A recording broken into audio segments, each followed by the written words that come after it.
Tulog silang mag-ina. Hinahawakan ng ina kasi nga ang kulit niya. Pag magising kasi tatayo na naman siya, ikot-ikot na naman siya. Ayan, ayan o, yun. Kaya nilagyan ko sila ng sapin. Kasi, para yung balahibo nila matataktak ko pagka maglinis ako.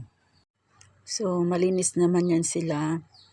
Nilalagyan ko yan sila ng powder para pangtanggal doon sa mga yung ba yun kung sa aso pa'y garapata. Kaya wala silang mga wala silang garapata. Malinis na malinis. Yan.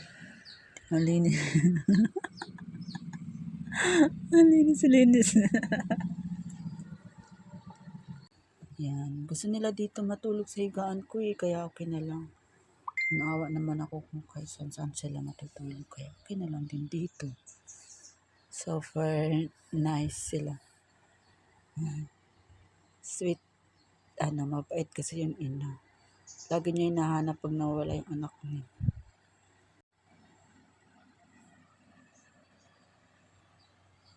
Ayan. Sobrang tulog na. Tulog na tulog si Miggy. Ayun. Si Miggy. Ay, gumalaw si Mingkay. Ayan. Pag gumalaw yung anak mo, hindi agad na yan. Titingnan kung bakit gumalaw, ganun.